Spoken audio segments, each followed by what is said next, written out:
Welcome to My Musical Journey, where our guest chooses significant music in life's musical journey.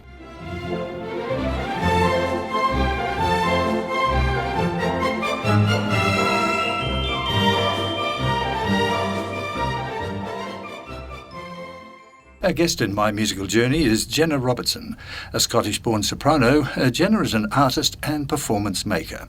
Jenna has performed 14 leading operatic roles in 3 Australian states and as soloist with 7 different Australian orchestras. A very busy lady. Good morning. How are you, Jenna? Hi, Peter. I'm well. Lovely to have you in the studio. A Scottish-born soprano. How long did you live in Scotland before you came out here? 24 years. Oh, okay. I've been here for 12. Do the maths. Hang on, I'll work that out. The accent is still strong. Funny enough, though, when I first spoke with you, it sounded more Irish than Scots. I hear that very often because I'm from the north of Scotland, the northeast, and there are more similarities with Irish. Yeah. Okay. And what brought you to Australia? Your art or family? I moved to Perth for nothing to do with the arts. Because before I was full-time in the arts, I was an engineer. Really? Yes. I was always working in the arts and always singing, and music was always my passion, but it took a little while for me to make that a full-time thing. So I actually moved to Australia for a job in Perth. So tell me about your engineering. What field of engineering? My musical and engineering journey. Chemical engineering. I did that for a decade. And were you doing that with the mining industry in Western Australia? Yes, research, the resources sector. After a very hard COVID year, do you ever look back and think, I wish I was still an engineer? Oh, Peter, you're so right. Those times were financially quite stable, and then when you move to work in the arts, it's not. It's very it's precarious. It's possible to make a living, but it's much more precarious. And so this year, last year when COVID hit, and my partner works in the arts as well, and both of our work sort of disappeared in the space of a month. That was a really quite a scary time, and then I had that thought. Why did you get out of the industry? Did an opportunity come up for you in the arts, or did you just tire of engineering? It was basically over time. When I was working as an engineer during the day, I was doing music and performing and work in the arts every spare minute I had, really. And over time, that passion just became quite consuming, and I just didn't want to be working in the resource sector anymore. Felt really called, and so was able to find a way out and make my passion my work. So when you talk about music being your passion, whilst you were still an engineer, were you in various plays, repertory, these sorts of things? Absolutely. In fact, there was one moment in my life, I look back at this now and I think, how on earth did I do that? Working full-time as an engineer, preparing the role of Gilda in Rigoletto, and singing in the chorus of La Traviata at West Australian Opera, and also doing some producing work. I don't know how I did it, but always balancing. To some degree, were you a woman before your time, a female engineer in a very male-dominated industry? Yes, there's still lots of opportunity for women in engineering. And I did some mentoring actually to help some women who wanted to enter the industry. But it's certainly still male-dominated, and there are challenges that come with that. But So if it ever went wrong in the arts, is it an industry you can go back to, or have things moved on too quickly for you now? I wouldn't go back. I wouldn't go back. But what if, as they say? No, I wouldn't go back. I'm grateful for the skills that I gained during that time, which pretty much I use every day working in the arts. So what are those skills? In terms of creating new performance works at the moment, and the producing work that I also do, working with people. And there'd be a degree of discipline too, I would imagine. Yeah, certainly time management, and being really efficient with time and making sure that I'm focused. All of those skills I learned during that time. Can you look back on your time in Perth and recognise the turning point for you? Was there an aha moment? I think it was more like a crack moment. I was like, wow, there's just not enough hours in the day for everything that I'm doing at the moment. I have to make some changes. So there were a couple of those. That was basically, just I was sort of forced into it because I couldn't fit everything in. How long did you stay in Perth once you'd made that decision? About a year and a half I was there, I think, afterwards. And you came to the East Coast for opportunity? Yeah, moved to Sydney. Actually moved over there to start doing some directing study at NIDA. As you can tell, I've studied lots of different things and I love doing that. And so also, you're an engineer and a professional student too. Yeah, always learning, absolutely. I'm just about to start a doctorate, actually. We'll come to that. At the Queensland Con, but yeah, also moved to Sydney to work with some new singing teachers as well. Okay. We're going to play your first piece of music, which takes you back to your childhood. Tell me about growing up in northern Scotland. It's so lovely talking to Peter.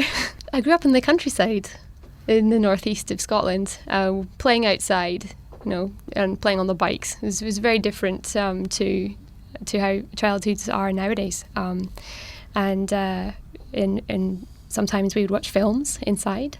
And one of the films that pretty much changed my life, and I think many people may have had this experience, was the movie Fantasia, the Disney movie. The original Disney movie. Because they did do a remake. They did. It wasn't quite the same. The magic wasn't there. You think so? Not with the second one. Yeah. Peter, I don't even know which one it was that I saw. I don't know if it was the first one or the second one. Well, the piece of music tells me it was probably the first one, I think. Okay. Mussorgsky. Okay. Yeah. So where does this take you to? To your childhood back in Scotland? Or Yes. does it conjure up other images for you? Yeah, definitely back in Scotland, being in my living room in my mum's house, and my two younger sisters getting frustrated because they thought it was really boring. But me being absolutely glued to the television, just thinking it was absolutely fascinating. Well, let's listen to an excerpt anyway from the wonderful piece by Mussorgsky. This is A Night on the Bare Mountain.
And sadly we'll fade that wonderful piece by Mussorgsky, The Night on the Bare Mountain. Our performance was by the USSR Symphony Orchestra under Vladimir Filosov.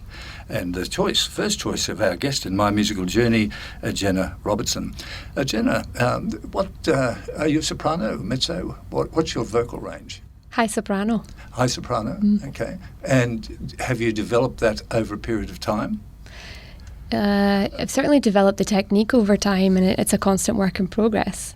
But the high notes were always there, even from being really little. I went into my first audition for the National Youth Choir of Scotland when I was about 14, and they started doing those range tests.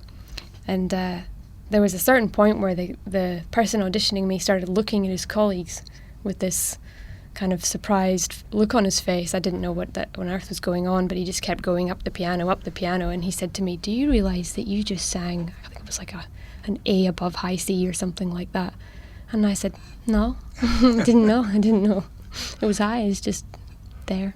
Tell me about the national, National Choral? The National Youth Choir of Scotland. Right, and how long were you in that?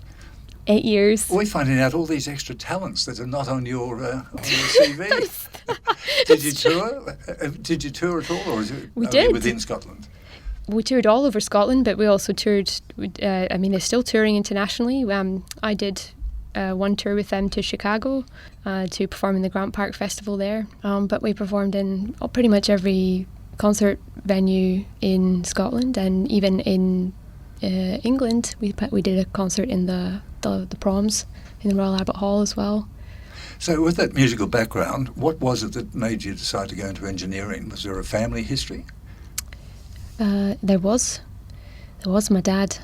My dad is a super problem solver and works in that industry. But I guess it was just that I had this love and obsession with music, but also had this curiosity for science and loved learning about it. And you're obviously still learning because you're still studying. Yeah, I constantly keep learning new skills and learning new things. In fact, I'm working on a project right now, which is actually for the World Science Festival that's happening in Brisbane in March. Fingers crossed. Yes, fingers crossed, right? And I'm actually combining my science and engineering background with my art skills in this project. It's the first time I've ever done that. Yeah. Got to be a first time for everything. It's right. Yeah. We're going to talk about that project, which I think is called... Oh, that's it. This one is different. Okay. Yeah. Well, let's talk about this one now Yes. because we've got something really big we want to discuss towards the end of our discussion today. So tell us about this project. It's using every single skill that I have, Peter. The festival's not launched yet, so I don't think I'm allowed to talk about it, but I can talk about it generally and say that I'm using all of my engineering knowledge, all of my science knowledge, my skills as an artist, collaboration skills with amazing artists.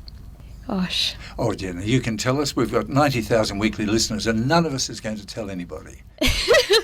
I actually think the festival's launching on Sunday. Oh, okay, right. Yeah. Well, we'll find out more about it in the weeks to come, won't we? It's going to be at the St Thomas Planetarium in Mount Cootha. Oh, lovely. Yeah, yes, from the 24th to the 28th of March.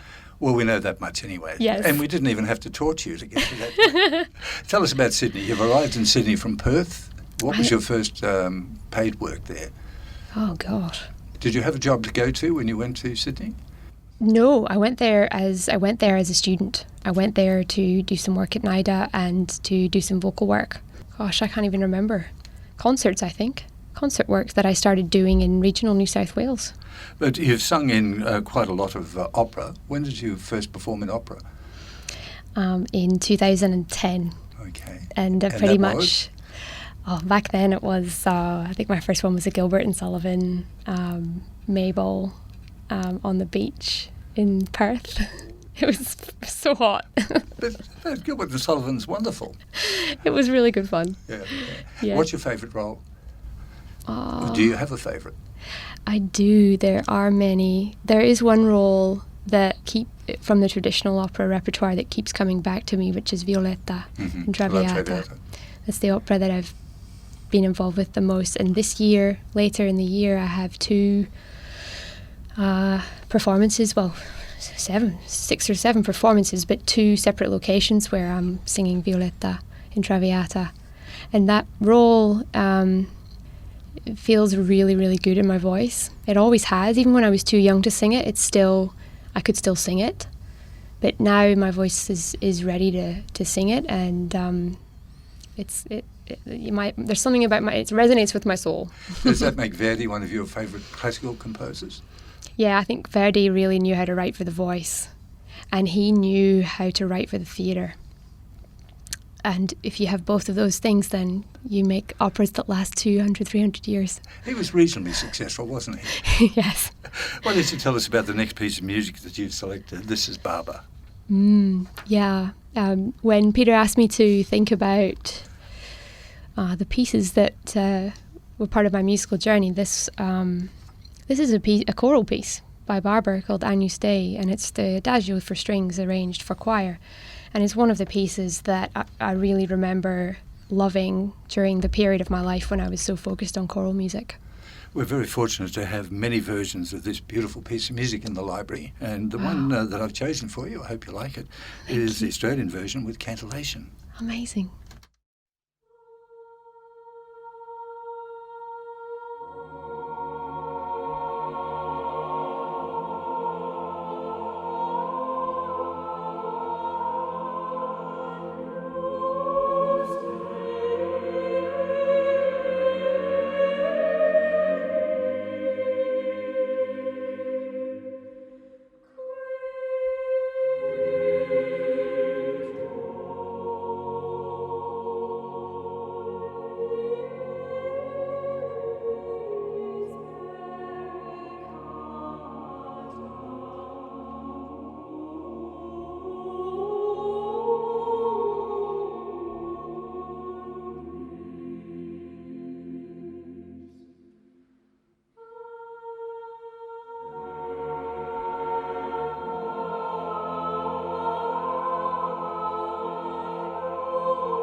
The music of Samuel Barber, and that's his Agnus Dei, Opus 11. Cantillation with Anthony Walker, the choice of our guest in My Musical Journey, Jenna Robertson.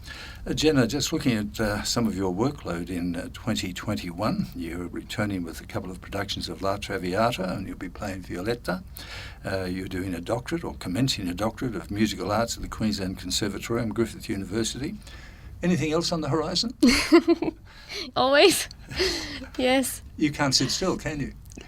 Yeah. I quite often say to people, well, I don't have kids, so I've got plenty time. Tell me about your partner. Also in the arts industry, in the music industry? Yes, he's a baritone called Jose Carbo. Okay. We know Jose well. We play his music here. Yeah. And is it advantageous to be in a partnership with somebody in the arts, or is there a period of conflict? It's a point of interest. There are some schools of thought where people think that it's not possible to have two people in the relationship that are in the performing arts. But then Jose and I are of the opposite school of thought, which is, how can you not? Because it's so difficult to understand the life and the passion of being an artist and working in the arts. And so it's really wonderful to have that mutual understanding and the ability to support each other in the way that we know we need. Do you perform together on stage very often? Not often. That's I'd love to, but we do perform together, but just not often. Yeah. So you've got a Scots background. From memory, Jose has a South American background. Argentina. Yeah. Mm-hmm. Okay. Have you been to Argentina? No, and even Jose hasn't been back since he was 17. Oh, okay. Yeah. So you are well and truly entrenched. Yes.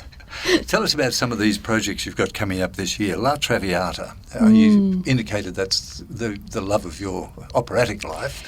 What is it that attracts you? Is it Verdi's music? Is it the story? Because it's a beautiful story. Yeah, it's definitely the role of the traditional opera repertoire that really resonates with me and so many other sopranos. For me, it comes back to the story and the woman who the opera is about. Obviously, La Traviata is based on real life. It's based on Marie Duplessis, who I sometimes think of as like the Lady Gaga of her time. And the opera tells her story. We really, and you can tell how much Verdi was sympathising with her through the composition and through the opera.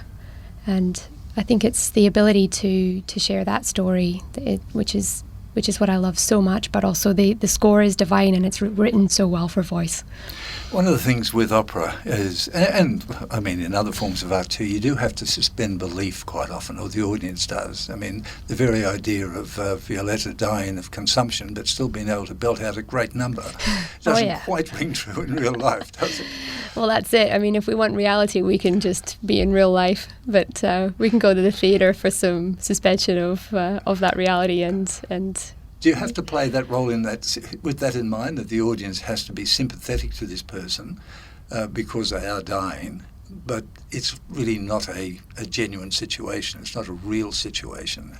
Do you have that in the back of your mind as you're singing a role such as Violetta? That's a really great question. I think that this would vary from artist to artist. For me, there's also a danger if you put yourself in the situation of the character. You know, you can get too emotional and lose control of the voice. And the people who've paid to come and see you sing will probably be quite upset about that. But so it's a tricky balance for me between putting myself in the position as much as possible. Not everybody acts this way, but it's what works for me. And not going too far. Because then, you know, that lump in the throat feeling. Well, you don't want that when you're singing. Well, you can live with goosebumps, but not a lump in the throat. Indeed, yeah. Where does acting come into this from your point of view? Obviously, you have a beautiful voice. Have you studied acting? Yes. Is that a prerequisite if you're going to perform in opera? I think so. Yeah, I really think so. And as opera singers that perform in theatres, we have the double challenge of acting for the person in the front row and the person in the back row. That's projection of your voice? No. Or your emotions?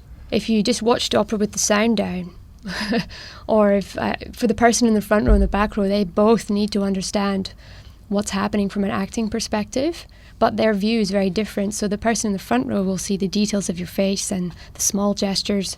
The person in the back row will not. So there also needs to be an approach to acting that will deliver for those people too. That's quite hard. Still working on it. Yes. So there'd be a tendency sometimes to overcompensate, would there, in your actions? Yeah, it's a balance of like everything, I guess. Like if you play just to the back row, the people in the front are going to think that you're over the top, and vice versa. Yeah. You can do an incredible detailed job which will look great on film, but the people in the back row won't get it. Can't you compromise and just play the centre role, centre aisles? Yes, that would be good. This next piece is very interesting, and you were telling me before we started our discussions, this will be the first time it's played on radio. Yeah. Tell me the background. Wow. Well, I didn't even think that this would happen today, but the question that you asked me, which was like, choose six or seven pieces that are being kind of important in your musical journey, and this was one. This is a piece that I actually wrote in days when I was doing some composing, which was in my early 20s, which I only did for fun. I did it after midnight. I didn't sleep much in those days, and I just quite have this muse that was there after midnight, and I started writing, and after a while I got a couple of commissions, and this particular one that we will play, my singing teacher at the time, Dr. Eric von Ibler in Edinburgh, asked me to write a piece for his choir, the Edinburgh University Chamber Choir, who are an absolutely exquisite choir. So I did, and then they performed it in their tour to Hong Kong, and also subsequently premiered it in the UK as well, in Edinburgh. And this recording is from Hong Kong? It is, yeah. Let's enjoy it. Does it have a name? Yes, it's a piece called To Spring. It's a setting of a poem by William Blake.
That was a piece that I wrote in 2005 called To Spring, for choir, and it was performed by the Edinburgh University Chamber Choir. It was a setting of a poem by William Blake.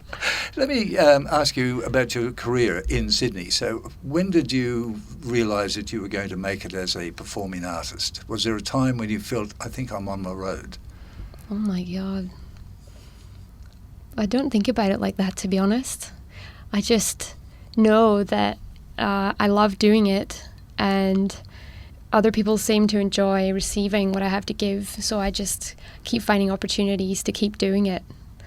Yeah, I think the thinking of kind of making it and that kind of thing can be quite damaging sometimes for a performing artist, so I try not to think about it like that. How's it been for you over the 12 months of COVID? Have you, like a lot of artists, found it very, very difficult to get commissions and gigs?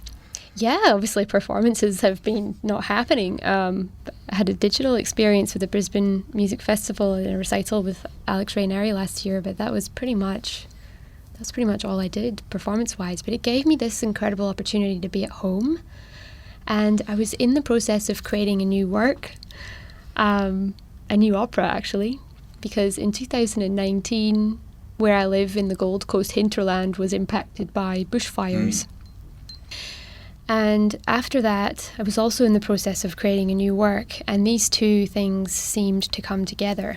And so I started to create a new work about my experiences in the bushfires. So actually the time being at home during COVID gave me a great opportunity to be creative, and a year and a half later we have the beginnings of a new chamber opera called Spirit Orphan. And we're going to talk about that after your next selection. Thank you. And this is Thomas Tallis. Why have you chosen this? I mean, why wouldn't you choose it? But is there a particular reason? Vaughan Williams is a composer from the UK, which is where I'm from, and there's something about his music that really evokes memories of the land that I grew up. But also this particular piece made me really aware of how music can speak to the soul.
The Fantasia on the theme of Thomas Tallis, the music of Ralph Vaughan Williams with the BBC Symphony Orchestra, Andrew Davis conducting, the choice of Jenna Robertson, a soprano and also a performance maker. That's a wonderful expression. How would you describe a performance maker? It's a good question. Is that I like kind a of made that producer? up.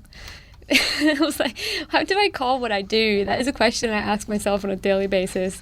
Like, I'm in the process of making new work, but none of them have actually matured yet because they take time. And I'm also a creative producer. And so those skills sort of come together into making performances. So I was like, well, maybe I'll just call myself performance maker. Like making scones or something, I guess. Indeed. If you have a better idea, please tell me, because I'm still working on it.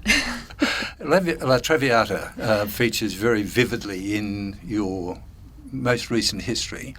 How do you prepare yourself for a role like Violetta? I mean, you read about actors who immerse themselves in so much research and so on. As a performer on the stage, do you do that sort of thing, or do you just live with the music? I'm totally like those actors you talked about. I'm quite obsessed with the research, but I love the research. It's one of my favourite parts. That's why I get quite excited when I'm playing a character that was a real person, because there's history I can get stuck into. So that's a really important part of the process for me, and the whole reason for doing it is so that information is in my head, so that when I'm on stage or I'm in rehearsals, I can respond in an organic way that responds to that research that I've done, if that makes sense. And those moments are quite inspiring and addictive. Do you see Violetta as a sympathetic character? A sympathetic character. I think that she was Marie Duplessis was an incredibly brave woman who survived some really, really difficult circumstances, and went from being homeless to being one of the most renowned courtesans of her time, and spending time with the politicians and the sort of what you'd call the high society, I guess. She did that pretty much on her own. So I think that shows incredible strength and resilience. So part of your research would be looking at that life and how she got from down there to up here, and then the onset of illness. Yeah, and then all of that information feeding into how I then decide to portray her in each given moment. Of course, in preparing a role, a huge part of it is getting the music into your voice as well, and it's just hours and hours and hours and hours of practice and study. And I like to get to the point where that's as inherent as possible, so I can focus on the character if I can. When you see other performances of La Traviata, do you see something that you haven't noted before and think, I must incorporate that? Yes.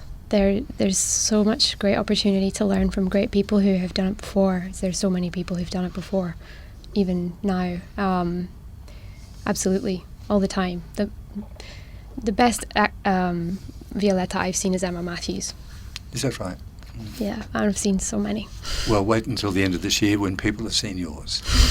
Let's enjoy a little piece from La Traviata, seeing we've spoken about it so much. This is the Latvian soprano, Inessa Galiante.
That wonderful music from La Traviata, Addio di Passato. The music of Verdi, performed by Inessa Galante, the Latvian soprano, and the choice of Jenna Robertson, who is performing La Traviata later in the year alongside her partner Jose Cabo. And Jose, I take it, is playing the role of the father.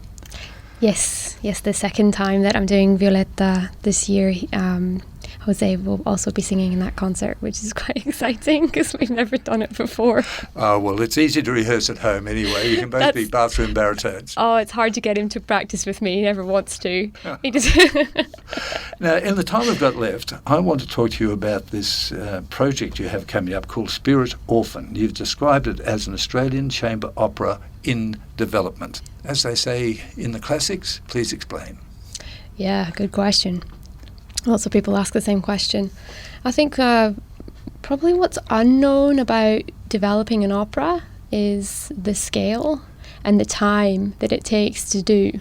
Operas take about 2 to 5 years roughly to develop because as you know, there's so many layers. There's a concept, there's a story, there's a libretto, there's an original score, there's a staging, light sets, costumes, all of these things. And when you're making a professional opera project, all those people need to be paid. And then of course, if you have a chorus and you have a chamber orchestra, they also need to be paid. So then also the budget can be quite high, which can also mean that it takes quite a long time as well to raise that money. So it's an opera in development, meaning that we're 1.5 years in and with probably a little bit of time to go. So you mentioned money. How do you fund something this huge? I'd imagine you're talking hundreds of thousands of dollars. Yes. Some people get quite shocked when I talk about how much operas cost to make because it's not well known, but a very, very small opera might take $50,000 to make, but a large opera can take, say, $2 million to make. So mine is a chamber opera. It's on the small scale, but I mean, the fundraising, we can do arts grants. They take a huge amount of work, but I spend quite a lot of time doing those. And then partnerships with organizations that can provide resources that help reduce that cost. So this project I'm working on at the moment has got the support of 5 arts organizations, which is really helping. And then, of course, there is philanthropy and donations, which is really important as well. When do you hope to stage the work? Well, earliest it will be ready next year, 22, but it may well be 23 or even 24, depending on how the project evolves. What do you see as a venue? Because it is, as you say, an Australian chamber opera. So you're looking at a small venue or smallish? Well, to be honest, it's the kind of thing that, if a company comes along and says, we want to commission this work, or 3 or 4 companies want to commission the work, it's a bit of a conversation with them because they're investing a large amount of money. Where do they want to present it? But to be honest, for me, the important thing about this work is the message that it has. Where it will be, I think that it can just respond to what is needed by the particular person who wants to present it. It can be in a theatre, it can be in a small theatre, it can be in a big theatre, it can be outside, it can be a film. So what's your precise role in this? Are you writing some of the music or all the music original? I'm not composing, but my role is also something that probably needs explanation because it's different. My role is creator, co-librettist and performer. So that's 3 paychecks you get. If only. That would be nice. The composer is Dr. Karina Bonchek. So I'm not writing the music, but what I do is come up with the concept for the work, the dramatic context of the scene, and come up with the words in the story, and provide all of that context for Karina. And Karina responds to that by creating music, and then we have a collaborative process of working on that together, which is really beautiful. So tell me how you came across the title, and then we'll play a little piece of music that's already been written and recorded from Spirit Orphan. Where did the title come from? Peter asks such good questions. No one has asked me that yet. Do you know that? No Well, one has asked me. It's quite you must have an answer. and it's quite a personal answer. Do you want me to tell you? Only if you want to. Well, I was interviewing my beautiful community members as part of the research for making this opera. And during one of the interviews, I was having a beautiful conversation with a lady called Andrea, actually. And she was telling me about her family, and she has a beautiful relationship with her family. And then afterwards, after the interview, I was reflecting upon about this feeling that I have. And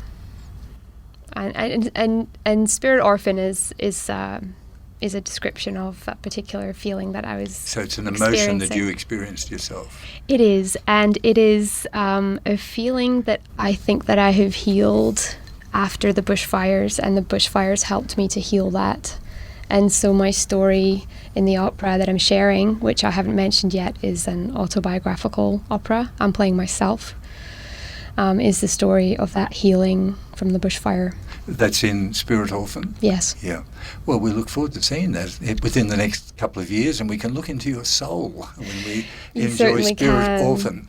If it resonates with anybody, we are looking for donations at the moment. We have a donations campaign which is open, and they're tax deductible, and donations can be made by going to my website, which is jennarobertson.com.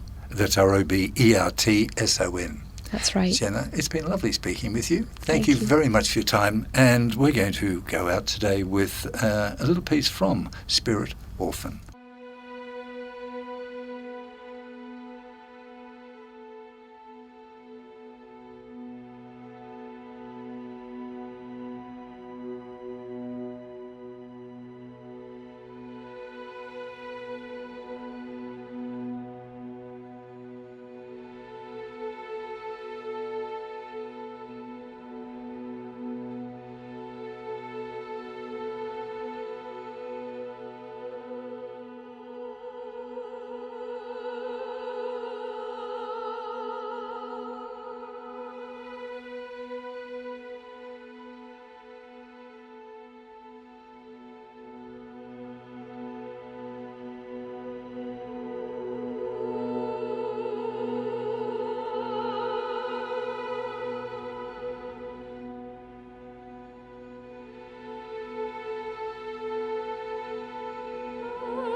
An excerpt from the yet-to-be-completed Australian Chamber Opera, Spirit Orphan. The music by Karina Bonchek and the concept by our guest in My Musical Journey, Jenna Robertson. Jenna, normally at this stage we're saying goodbye, but whilst we're enjoying that piece of music, you told me a very inspiring short story about how that music came about. It was in your head during the time of the bushfires. Oh, you mean the context of the scene? Yeah, well, how you came to think of that particular piece of music. You said you were on a stretcher in an evacuation point. Yes, Karina wrote the music, but I gave her the situation in the opera where we are imagining this piece would fit, and it's part of a scene, an evacuation scene, which this is a real life thing that I experienced in 2019, being evacuated and then staying overnight in evacuation centre. And at the evacuation centre, I remember, which is a very noisy place, I was sleeping and they had stretchers. The Red Cross had stretchers, and that's where I was trying to sleep. And I sort of lay there and I had my jumper over my face, and I started thinking about how much I love where I live and why do I feel so connected to that place, because I'm not from here. And that began the exploration that this whole opera is about. So this piece is that moment in the is in development, but is meant to be that moment in the opera. I'm looking forward to enjoying Spirit Orphan. Jenna, thank you for being our guest on My Musical Journey. Thank you, Peter.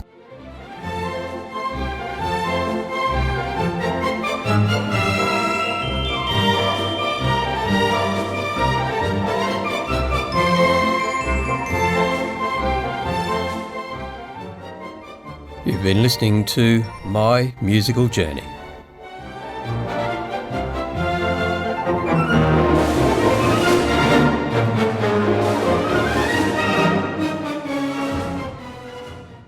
My Musical Journey is sponsored by Seacombe Builders and Plumbers for all home alterations, building and plumbing repairs. We're all spending more time at home, so why not make your home more homely? Call Greg Seacombe on 0418 192 222. That's 0418 192 222. You'll be glad you did.